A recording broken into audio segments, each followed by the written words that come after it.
आप सभी के लिए बढ़िया पढ़ाई रोजगार का व्यवस्था होना चाहिए कि नहीं होना चाहिए? हाथ उठा, आवाज ना आई, जोर से बोलिए, होना चाहिए कि नहीं होना चाहिए? चाहिए भाई। अरे भाई, हम तो जानते रहे कि जगदीशपुर में आदमी खाली तलवार भांजे जानता, निजा आदमी कितना समझदार बा। देखी, जे पढ़ल लिखल बा वो हो, जे नहीं पढ़ल वो हो।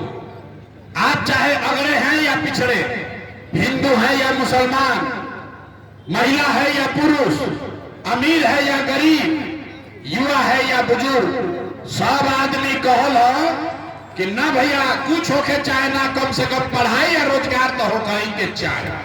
इतना बात सबके बुझाता। कौनो प्रशांत किशोर के, कौनो नेता के जरूरत नहीं थे। रउआ मालूम बा कि अगर आपके लिए बढ़िया पढ़ाई रोजगार लइकन खाती हो जाओ तो कोई मुखिया बनो, कोई विधायक बनो, लालू बनस, नीतीश बनस, हमने के जिंदगी, राउर जिंदगी सुधर जाए। इतना बात रउआ सबके पता बा।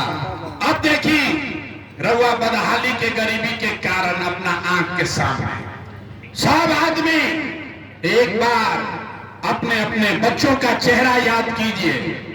सब आदमी अपन अपन लड़कन के चेहरा याद कर लीजिए और अपने बच्चों के नाम पर ईमानदारी से बताइए, आप में से किसने जीवन में एक बार भी अपने बच्चों के पढ़ाई रोजगार के लिए वोट दिया है?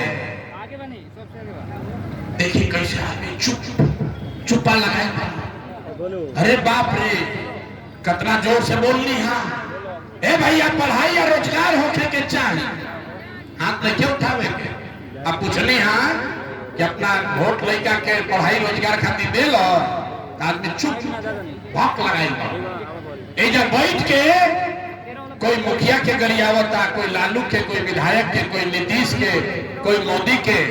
अरे भाई, आपने तो अपने बच्चों के पढ़ाई रोजगार के लिए आज तक वोटे नहीं दिया, तो दूसरा के दोष काहे देता नहीं? अब कोई खड़ा होके कही कि ए भैया, आज तक तो हमने के कोई पढ़ाई रोजगार खातिर वोट मांगे अबे ना कही। अब बिहार में तो सब नेता चोरे बदमाश बाड़न, तो एकर का गारंटी बा कि हमने के पढ़ाई रोजगार खातिर वोट दिया जाए तो मिली? कौना नेता के वोट दियाओ तो भैया हमरा से लिख के ले ली, जेकरा के मन होके ओकरा के वोट दे दी। अभी 2 मिनट में रहुआ दिखी जादू कि राउर लड़का के पढ़ाई रोजगार कैसे मिली। तो जेकरा जेकरा जादू देखे के बाद अब दूसरा सवाल के जवाब देवे के हुई। सब आदमी के सोच के बतावे के बाद आज तक रहुआ जेकरा के वोट देनी, जिसको भी आपने वोट दिया, उन नेताओं ने आपका और आपके बच्चों का आपके गांव में काम किया है कि नहीं किया है? हाथवा उठा के पहले ही कहले बनी, हाथ उठा के बोले के बाद हाँ कि ना? नेता लोग काम कैले बन जाए कि नहीं खा जाए? अरे जोर से बोलो यार, किया है कि नहीं किया है? जोर से बोलिए, किया है कि नहीं किया है? निकल के लेना, अब पलटिया तो मत भाई। सब लोग देख लो, सब लोग देख लिया, वीडियो में देखिए, रिकॉर्ड हो गई।